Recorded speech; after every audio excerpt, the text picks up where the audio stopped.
Assalamualaikum dulur, gimana kabar hari ini? Semoga semua baik-baik saja. Untuk kali ini kita mencoba mengulas partai klasik antara Garry Kasparov melawan Simon Berto, yang dimana di sini eventnya Kasparov Simulation 2016 di Munchen, Gladbach, Jerman. Ini tanggalnya tanggal 2 Juni 2016. Kita langsung aja, kita awali dengan D4. Ini Queen Pawn Game, lalu kuda F6, ini Indian Defense, gajah G5 untuk mengancam kuda. Ini Tromposky attack. Lalu dibalas dengan E6. Di sini classical defense, yang dimana hitam mencoba untuk tidak menumpuk pion kalau seandainya diserang. Jadi dengan artian menggunakan menteri. Kita lanjutkan. Garry Kasparov mendorong pion E4 ini dengan tujuan menguasai petak C5, D5, E5 dan F5. Jadi tengah papan dikuasai. Bishop E7 ini untuk menjaga kuda sekaligus juga untuk rokade pendek nanti ke depannya. Lalu dilanjutkan dengan D2 ini untuk mendorong, karena diperkirakan hitam melakukan rokade pendek maka tidak menutup kemungkinan kuda akan didorong lagi ke F3 lalu ke E5. Kita lanjutkan lagi D5 mencoba untuk diadu dengan pion E4. Lalu solusi Garry Kasparov menolak pertarungan itu dan mendorong pion ke E5. Tujuan dasarnya yaitu mengusir kuda. Lalu kuda pergi ke D7. Nah ini ya, dengan perginya kuda ini membuat 4 perwira hitam semakin terkurung.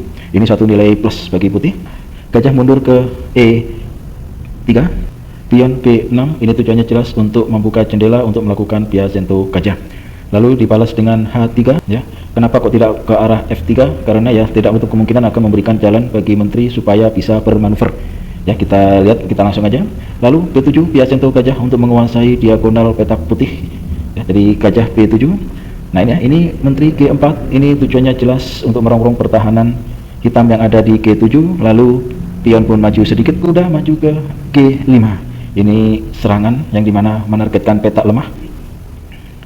Kuda balik ke F8. Ini ya, ini rencananya kalau kita lihat kemungkinan akan memberikan kesempatan bagi menteri untuk maju lalu melanglang buana. H4 ini selain menguatkan kuda yang ada di sini, dan tentunya tidak menutup kemungkinan nanti gajah akan bekerja di petak yang lainnya, dan tentunya kalau seandainya dihantam maka akan pion menghantam balik, dan di situ akan terjadi kekosongan file.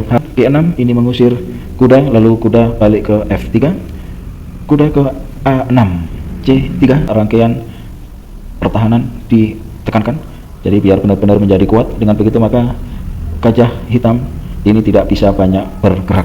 Oke, jadi sudah ditutup langkahnya. Kita lanjutkan seperti rencana awal. Kuda mundur ke F8 tadi tujuannya adalah biar menteri bisa masuk ke D7, lalu nanti setelah itu bisa langsung berkeliling gitu ya.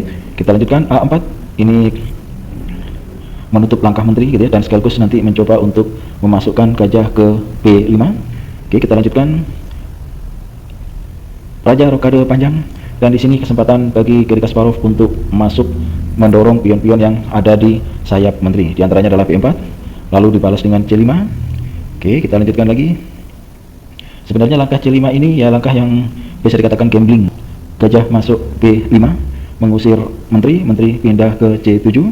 Nah, di sini lalu dilanjutkan ini langkah yang ya lumayan bagus ya, yaitu tentunya menghantam pion yang ada di C5. Lalu pion B menghantam pion C, dan ini adalah kesempatan yang bagus bagi Garry Kasparov untuk melakukan rokade pendek ya. Oke, kita lihat ini pertahanan sangat kokoh. Sementara di sisi lain hitam sudah mulai kehilangan pertahanan yang ada di sayap menteri ini. Ini pertandingan yang sangat menarik karena terjadi rokade yang berbeda jalur. Ini benar-benar saya senang sekali kalau ada pertarungan yang seperti ini. F5 lalu dibuat N pasang ya oleh pion E5, N pasang, lalu dihantam lagi oleh gajah benteng C1 untuk langsung memantau petak depan menteri dan raja, dengan tujuan nanti ya bisa aja pion yang ada di B dan C ini akan diadu sehingga terjadi pengurangan pasukan, dan itu menguntungkan putih. H5 untuk mengusir menteri. Di sini ya menteri turun ke H3, lalu raja tidak mau di open seperti itu ya, maka dari itu digunakan minggir ke B8. Ini benteng ke E1 ya, F1 ke E1. Ini tidak menutup kemungkinan nantinya akan ada pergerakan dari gajah ini, entah itu masuk ke sini atau kemana gitu ya, karena melihat adanya petak yang sangat strategis untuk dibidik, yaitu E6. Dibidik ya, ini sangat strategis karena memang ini menunjukkan langkah kedepannya, strateginya seperti itu. Walaupun dijaga cuma satu ekor kuda, tetap ya ini strategis untuk dibidik karena sudah tidak ada lagi pertahanan pion yang ada di file B, suatu saat nanti file C juga pasti akan tewas. Gajah ke C8. Ini tujuannya ya memang ini adalah petak lemah E5 ini. Ini adalah pion lemah, maka dijaga oleh gajah. Gajah harus balik lagi ke A6, C5, C5 dan E6 itu sangat lemah. Oke, jadi nanti kalau seandainya dua pion E maupun pion yang C ini tewas, maka tentunya pion D ini tinggal menunggu waktu saja. Hantam oleh gajah C5, lalu balik lagi untuk mempertahankan E6, C4. Tiga pion A, B, C sudah mulai siap untuk menyerang dan siap untuk bertempur. Di sisi lain, pertahanan Raja Hitam tidak ada pion sama sekali. Gajah mundur E7, sikat oleh gajah, dihantam oleh menteri E7. Nah, kita lihat ya, ini benar-benar luar biasa pion A, B, C yang ada di rank 4 ini. Kita lanjutkan. Skak G3 oleh menteri, ditutup oleh menteri itu sendiri, lalu ditutup oleh kuda. Lalu ini adalah langkah blunder E7, skak ya, lalu raja maju ke C7. Nah, ini kalau kita membayangkan ya, kenapa kok tidak dihantam saja oleh gajah atau oleh kuda, ini sangat merugikan. Merugikan apa ya? Tentunya menteri akan hilang begitu saja. Oke, maka itu raja maju ke C7, lalu kuda balik lagi ke E5 untuk menyelamatkan diri. Raja balik ke B7. Iya.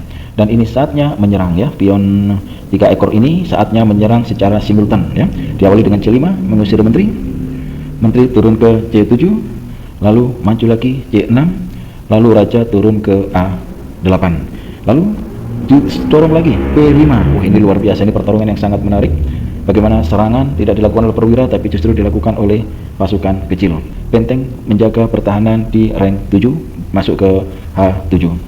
Ada perwira minor yang nganggur, tidak ada penjagaan, yaitu kuda yang ada di F8 diancam. Lalu benteng balik ke H8, kuda D2 maju ke F3. Ini tujuannya jelas ya, untuk masuk. Terus setelah itu nanti tidak menutup kemungkinan bisa masuk, atau mungkin masuk ke sini dulu ke P3, lalu masuk ke C5. A6 ini kita lanjutkan aja, kuda D4 ya. Ini tentunya untuk lebih mengembangkan perwira. Dan ingat ya, ini sengaja Garry Kasparov membiarkan supaya dihantam, nanti bisa dihantam. Atau nanti kalau hitam tidak segera menghantam, maka bisa aja B5 menghantam A6. Kita lanjutkan lagi aja. Kuda H7, pion A6 tewas. Nah, ini ada plus minus dari serangan ini. Plus minusnya itu adalah, plusnya adalah file B sudah kosong, dan minusnya adalah terjadi penumpukan pion dan ini kurang efektif.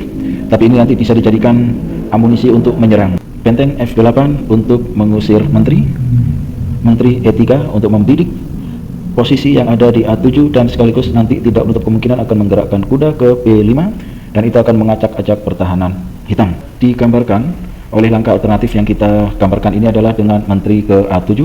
Dengan begitu nanti akan menteri ketemu menteri, dan di sini juga tentunya biar pertandingan semakin menarik, maka putih bisa membatasi langkah raja supaya tidak ke file B. Di sini benteng dipasang di B1.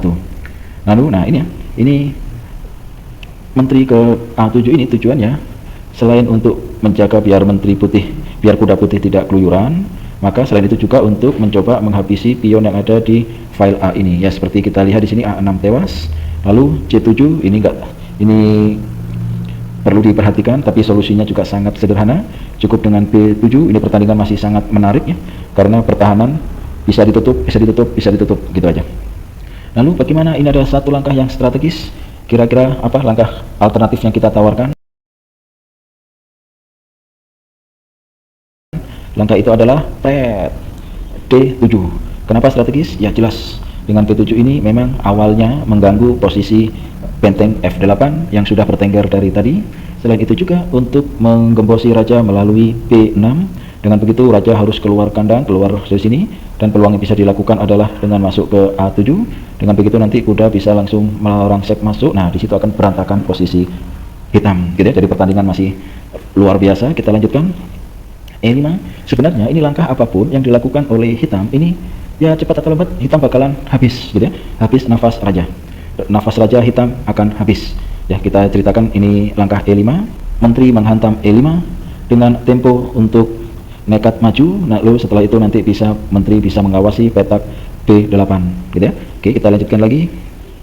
C8. Nah, ini langkah alternatif bisa digambarkan dengan benteng ke C8. Putih memiliki langkah yang sangat strategis. Langkah apakah itu? Tentunya adalah pet B6 skak. Bisa nggak bisa, mau nggak mau harus naik ke A7. Lalu setelah itu kita lihat lagi dengan langkah yang strategis lagi, B5 skak. Maka yang bisa dilakukan adalah kuda dihantam oleh raja. Langkah berikutnya, langkah yang benar-benar sudah ya di atas angin gitu ya, pihak putih, skak D6. Mau nggak mau raja harus ke A5. Dari A5 ini tentunya bisa dilakukan tambahan lagi, dikejar terus skak. Langkah satu-satunya bagi raja hitam adalah B6. Oke. Terus kalau kita lihat kelanjutannya, ini langkah seperti ini langkah yang sudah benar-benar di atas angin gitu ya. Skak ke D6. Ini tentunya akan membuat raja akan balik lagi ke A7. Tentunya nanti ujung-ujungnya benteng akan dihantam gitu ya. Jadi misalnya raja ke A7, maka benteng akan dihantam skak. Kuda bisa dihantam oleh gajah gitu ya. Kalau kuda dihantam oleh gajah, maka di skak ke arah sini maka mati. Tapi kita coba ya, langkah yang lain misalnya ya. Misalnya di sini gajah tidak menghantam kuda, maka masuk ke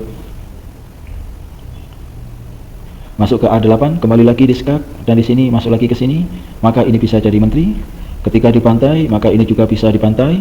Kalau seandainya dipantai lagi, maka bisa dipantai jebret gitu ya. Maka tentunya bisa menjadi suatu dilema yang sangat besar. Oke, kita kembali ke langkah yang sebenarnya. Dan ini sudah terlihat hitam sudah tidak banyak berbicara tentang penyerangan, tapi lebih cenderung bertahan, yaitu A6. Kuda sesuai dengan rencana masuk ke B5. Oke, sesuai dengan rencana masuk ke B5 untuk mengusir menteri. Gajah ke A6 bisa ditutup dengan menghantam kuda B5, lalu dihantam balik oleh pion. Ya, pion kembali bersatu untuk menyerang para petinggi hitam, baik itu raja maupun menteri. Oke, kita lanjutkan lagi. Raja ke B8 ini sudah jelas ya, tujuannya untuk menghindari langkah cepat berupa skak A1. Telur-telur, ada yang tahu jalan luar biasa bagi putih untuk memporak-porandakan pertahanan hitam? Mungkin ada yang tahu. Langkah itu adalah gitu ya, langkah B6. Langkah ini cuma memajukan pion satu petak, tapi memberikan dampak yang luar biasa. Dampaknya adalah menteri harus menjauh dari gelanggang pertahanan. Oke.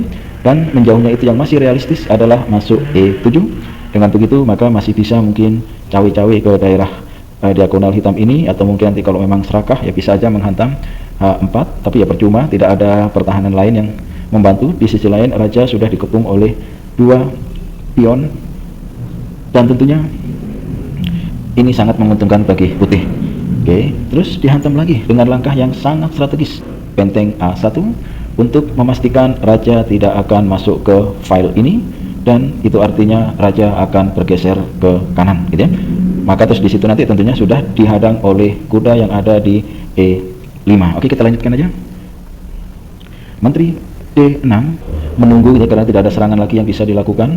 Kalaupun meminta bantuan kuda, ini juga masih jauh perjalanannya gitu ya. Dan ini adalah langkah untuk menghentikan itu semua. Mungkin ada yang tahu dari telur-telur langkah apakah itu? Langkah itu adalah kuda D7. Ini tidak hanya sekedar skak, tapi ini juga memaksa raja hanya punya satu tempat untuk bergerak, yaitu di C8. Dari sini mungkin telur-telur semuanya udah pada tahu ya bagaimana gong penutup dari langkah ini, dan dimana di sini sudah nggak ada obat ya. Langkah apakah itu? Langsung aja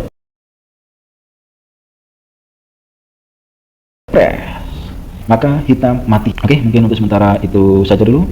Terima kasih atas perhatian telur-telur semuanya. Oke, assalamualaikum warahmatullahi wabarakatuh.